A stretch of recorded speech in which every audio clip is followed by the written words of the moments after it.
right, everyone. Welcome back to Better Advertising with Better Media. Today, I'm incredibly excited to talk to one of my favorite LinkedIn follows. I think we've been connected for quite some time at this point, and you have posted some incredible content. So, Preston Rutherford of Chubbies is now officially here. Preston, I would love to, first and foremost, just give a little backstory on how you got started and what brought you to being a LinkedIn influencer as well.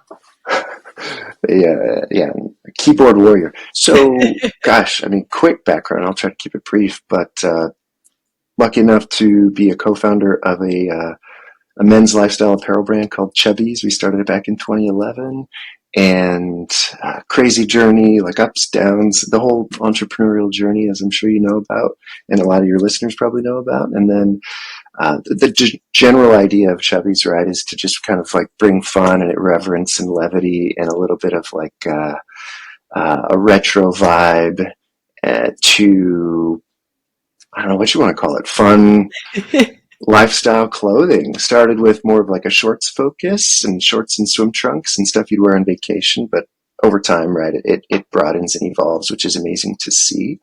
And the business was very fortunate to have been acquired and is now part of a public company and doing extremely well. I guess one of the best quarters ever in the history of the business was reported in last quarter. So that's amazing to see. And I think it kind of speaks to some of the power of building a brand and being able to go multi-channel and being able to sort of like grow beyond what any of us ever thought was possible. So that's a little bit about me. And then, now working on a new sort of thing that is this thing called Marathon, where our whole mission is to solve what was the biggest problem for us while we were operating at Chubbies, which was how do we transition from this place where we call it our midlife crisis, where we became sort of like obsessed with, bottom funnel demand capture because of all of the things that we all know about, right? Felt highly measurable, felt highly accountable, felt like I could put $1 in and get $1 out. But, the diminishing returns catch up to us all, and we got ourselves in a place where we weren't, generating net new demand and reaching more people to keep up with our growth, grow the brand to keep up with the growth of the company. And so we had to figure out how to, as performance marketers in our hearts and souls and our core being, had to figure out how to invest in whatever you want to call it, demand gen or brand or awareness. Any of these terms are, some of them have a little bit more tinge than others to we performance marketers, but figure out how to invest in it in a way that was fully accountable as performance, and get back to just sort of like building this resilient organic baseline that fed the funnel, XYZ, blah, blah, blah. But it was hard to measure, right? Because there were no tools that made it possible, nor was there like an operating framework. So that's kind of what we're working on now, is helping brands with sort of like measurement software, holdout testing, advisory, help them transition to a balance of brand and performance. So, now that I'm hawking new wares, I thought it would make sense to just kind of like try to be as helpful as possible on LinkedIn by just sharing all the mistakes that I made and things that I've learned. And hopefully, if by being helpful, it helps the readers and, maybe they want to check out what we're up to, and then maybe we can be helpful to them in a more deep level. So that's what brought me, I guess, to being an internet writer or creator of content, whatever the term might be. I love that. And I will, convince anyone who is currently listening or watches this video later on to go and hit the follow button. And the reason I'll give that shout out is because what you've been able to accomplish in under 2 years is what I feel like it's been, is incredible. And the reason I feel like your content does so well is because of how well it resonates with people and brands. And you all built Chubbies in that peak period of D2C, I think, being incredibly successful. Ad cost and acquisition costs were much cheaper. And then everyone kind of hit this point of, we maybe need to figure something else out. We see the same thing in kind of the retail media space. I think AI is also driving a shift in how we acquire customers and what points of the funnel we may target a customer, but you found a way to break that down in a really incredible fashion. Some of my favorite posts that you do are the conversations with the CFO.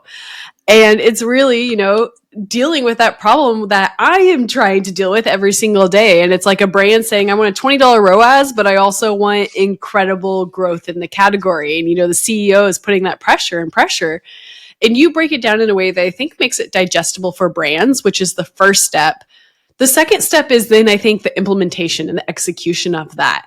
For you all and what you went through, how did you start that journey of maybe pulling from performance and investing in more brand and justifying brand? Well, first of all, thank you for the kind words regarding the content. It's what I should say is all of the ideas or the concepts, the way it kind of played out is I was the one doing it wrong, and then Tom and Rainer and Kyle, the other founders, and the rest of the team at Chubbies, they're the ones like fixing everything that I messed up. So they're all the smart ones. I guess I can, and then maybe one of the reasons why it might resonate is just because the mistake or the problem caused is just so viscerally felt by me that I can just write about it very fluidly. But it's all them. And so the point about like tactics, it's interesting, right? Because as you know, in the day-to-day, everything's so messy, right? It's kind of like fire drills and chaos. For us, it was exactly that. We were just trying not to go out of business. But as it relates to what a transition could look like, I think one of the things that we learned ourselves and what we're learning with the brands that we work with now is that a couple of things, at least as it relates to, and I'm less fluent in retail media, so you can educate me here, but at least as it relates to Meta predominantly, which is where a lot of brands spend the rest of their money, it's gotten to a place where the thing that everyone is doing has gotten so expensive, but people just keep doing it because that's the only place where there's comfort, that there is. So let's just say every dollar is definitely not incremental. It's not driving incremental growth, right? So I don't know what the number is, but it's different for every brand. But let's just say the last 20% of your spend is doing nothing for you, or 20% of your spend. It doesn't necessarily have to be the last 20% because maybe you're seeking ROAS, to your point, and the thing that takes your blended ROAS to XYZ in platform is, I don't know, heavy retargeting or hitting existing customer. So, but again, it goes to some amount of our spend is not changing behavior. So with that being the case, one of the best ways to start with investing in brand or awareness or demand gen is just to audit where we're spending our dollars right now. Tests, pulse tests up and down, pull things here and there, and remove the ego from it, right? Because I think one of the things I really struggled with personally is, I feel like I'm a good person if my ROAS is up, and I feel like I'm a piece of junk if my ROAS is down, right? So it was very inextricably tied. So that's looking at things just from a truth perspective and just disassociating from the idea that ROAS up is good, right? And just trying to get an understanding of what good is and what truly leads to business growth, business results, which is like maximizing contribution or variable profit dollars, right? So the dollars we have left over after our COGS, after marketing spend, after discounts and a bunch of other stuff. But those are kind of like the big swingers, shipping and fulfillment. So optimizing for that is also maybe like, let's call it number 2 that we really have to do. So get contribution being the thing in the organization that everyone's optimizing for, and not just getting folks that data 3 weeks after month end, which is kind of like, it's like a single monthly readout for, at least that's kind of where it started for us. But, and all credit to our team, being able to get it, at least for the e-com business, being able to get that data to the team the next day for the day, right? We're just instrumenting like per order actuals and getting all of this data, like how much did it cost to get the revenue I got yesterday? And let's optimize for the post variable cost number. Because once we start doing that, we start to see that there's a lot of, the sheen kind of wears off our previous view of what good was. So that being number 2, just getting everyone oriented around contribution. The other thing is number 3 is like people incentives. So I'm not really talking about marketing tactics because it's all this other stuff that kind of like provides the context for this for these decisions to be made internally. 2 is incentives for people. And that takes time, right? But bonusing people and giving them their goals, not based on revenue, but on contribution and EBITDA, big changer, right? That then makes it okay to make different decisions. Whereas if you're goaled on a monthly revenue number, a quarterly revenue number, doing anything that might hurt that, right, is not possible because it directly affects your pocketbook. So that being number 3 is like incentives. But then as it relates to the tactics, like the marketing tactics, once you have those things in place, then it's like, okay, mindset change. Is everyone aligned that there's a problem to solve? That is within our control. So I went through this process. It's probably like the 5 stages of grief. Denial being one of them, right? Where it's like, it's an election year, or it's Temu, or some big advertiser, or it's a new algorithm update, or whatever it might be, where I don't really take ownership. And I'm just like, I kind of think it'll just get solved. These diminishing returns, or CAC going up, or whatever it might be, ROAS, chasing it. But taking ownership, knowing that it's something that is on us and that we have a problem. Like everyone, we have a problem. So therefore, that being step 1. Step 2 is the tactics and strategies and measurement and definitions of success that we had been using, therefore have to change. So the classic, what got us here won't get us there. And once we're in that place, everyone's open. We have aligned incentives. We're measuring from a financial CFO perspective the right things, the things that the CFO wants us optimizing for, which is how much cash is moving through the P&L. Then at that point, we can start doing some of these tactics. And from like a paid media perspective, back to the original point about lack of incrementality for some non-trivial percentage of spend, that then allows you to try some other things that the non-incrementality of the spend, coupled with just the dramatic relative expensiveness, for lack of a better word, knowing it's a horrible word, allows you to just try other things on the ad platforms. Maybe it's like a different campaign type that is not a sales campaign. So you're just entering these different auctions. So if you want to call them arbitrage opportunities or whatever it might be, I don't like that term, but it's what we found. And I think what we found back then is it opens up net new reach. It lowers our cost to reach 1,000 accounts is like one of the terms that has been getting a lot of talk. So I think just from that perspective, that has helped us just experimenting, right? And then the other thing is just looking at the creative that we're running, right? If we got to a place, I think many brands start where maybe like 50% of the creative that's going out there, and I'm talking like paid, organic, email, website, was like brand building in some form, right? When we start, right? That's how we rise above the noise. And then the rest was like, buy my thing right now. Over time, though, that shifts to like 95 of all of the impressions that we're putting out there. 95% is more, buy my product right now. Yeah. And so from a creative perspective, just generating memories that then will get people to seek us out so that we don't have to fight for that click in that news feed, but they search for our brand, or they come into a retail's digital presence or in store, and they just seek us out, right? Where we have become the automatic choice, and it's less of a rational where I'm competing on price and features. But that comes back to the content and the creative that we put out there. So that has to change too, but all of this requires a different way to measure, a different way to think about what we're getting for what we're buying, because it's not clicks and short-term purchases, but it could be branded organic searches. It could be more people coming to our website inbound. It could be an increase in revenue per session on your website on a blended basis. It could be just focusing on building this thing that we call like your resilient baseline of revenue and of new customer acquisition. That more like a subscription business, I totally understand it, but like even from a new customer engine perspective, like what's the new customer acquisition I keep getting if I turn these other things off? So long-winded, of course, but that's kind of like the 5-part plan for how to transition. I love it. I think there's 2 really key things I'd like to reiterate on there. And the first one I'll say is I do think we get caught up in this just because we can does not mean we should mentality. One, what builds your brand in the early stages is, highly profitability focused retargeting tactics, things like that. And with all of the, new age rollouts across both, like everything I've seen on the meta side, the retail media side, they give us incredible control over who we're targeting. And I think we get really excited and caught up about being able to retarget or provide someone the perfect creative asset, the perfect point of time.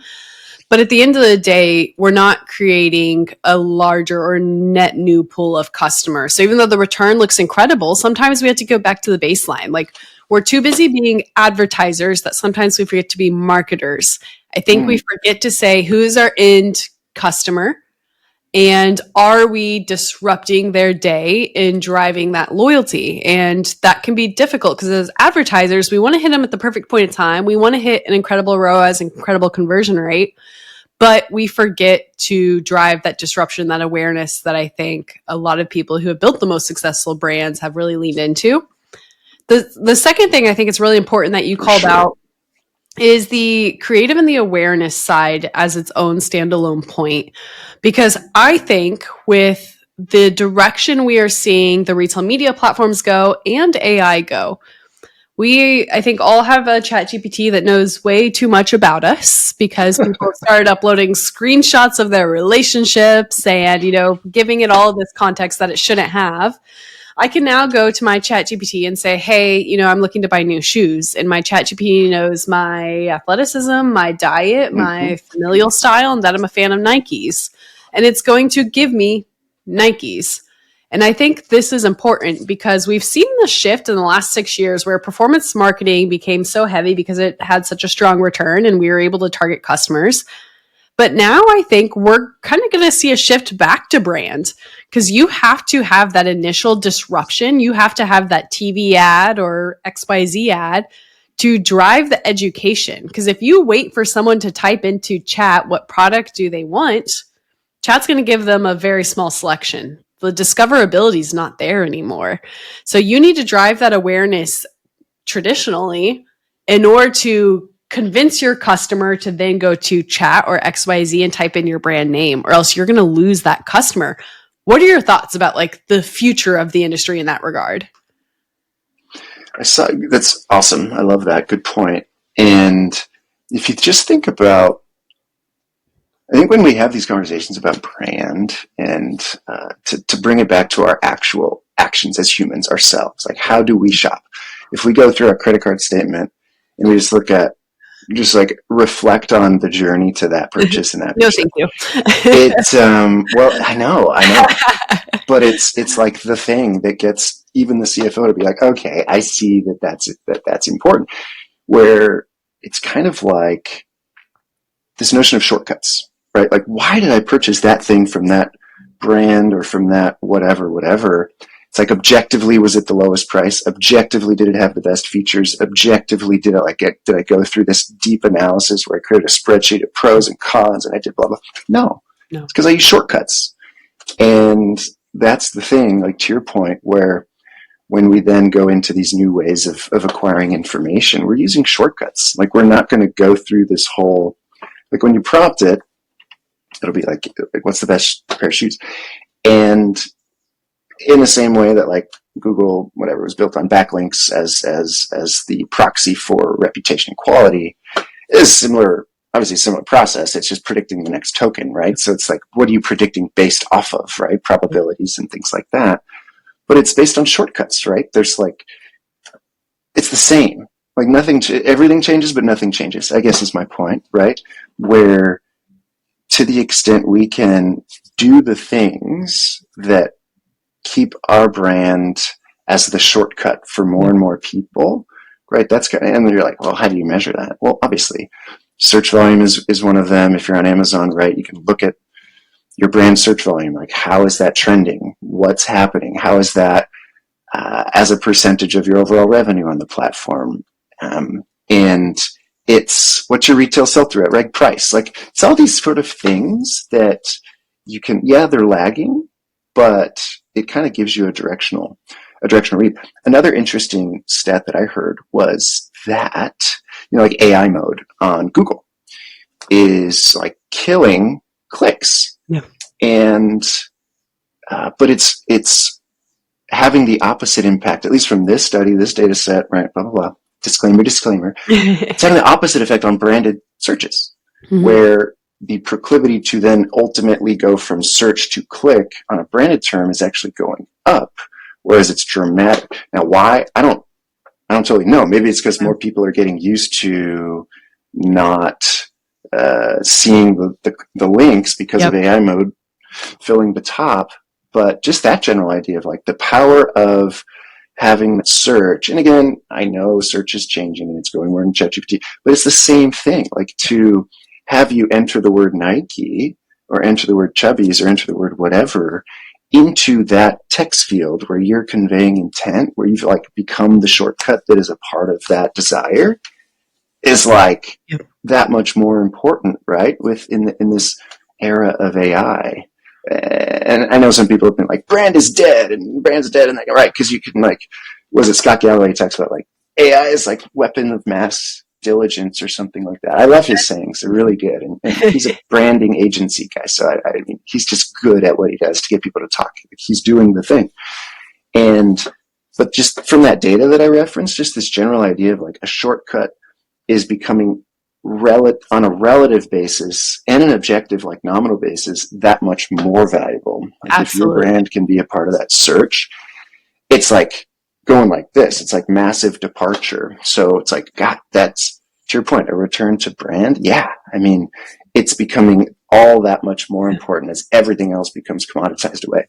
I couldn't agree more. And I think the last word there is key, the commoditization.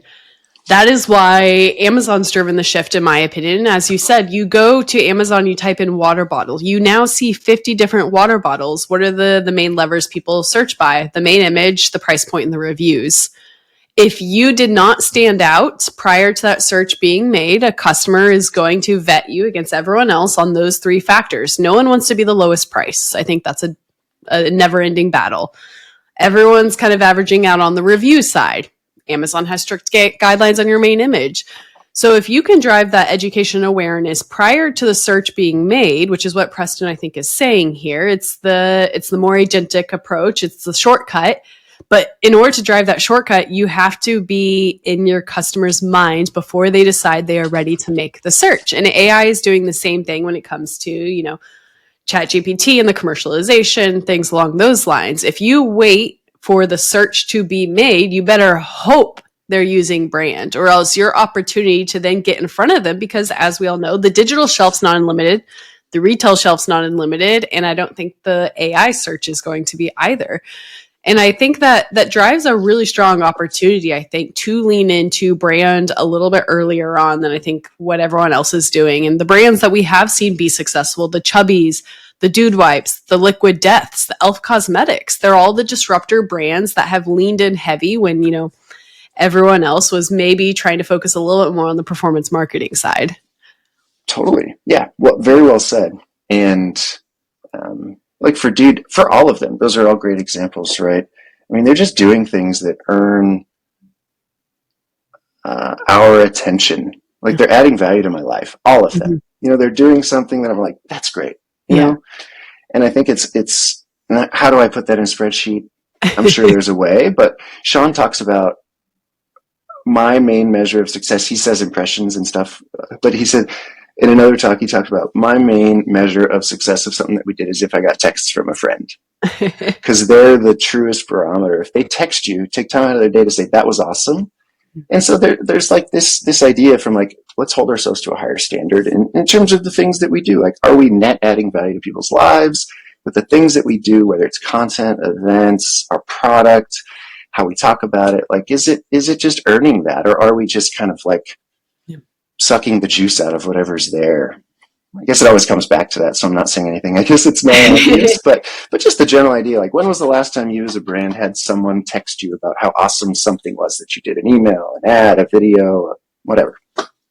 It pulls you out into the broader spectrum, I think, of going back into kind of that general customer psychology and the marketing of just, living in their brains can be a little bit more important than constantly retargeting the same pool of customers. Now, everything we've said is much easier said than done. So I definitely want to give, last 5 minutes here, an opportunity for you to just give a shout out to what you are building. I think that we kind of high level went through it all, but I think we have a lot of brands that are asking me, how do I do this actually?